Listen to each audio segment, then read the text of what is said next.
বলদে চড়িয়া শিবে সিংহায় দিলা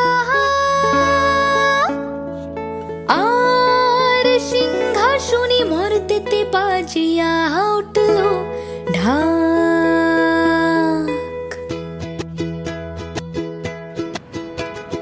বলদ চড়িয়া শিবে সিংহায় দিলা সিংহাসনে মর্তেতে বাজিয়া উঠল ঢাক।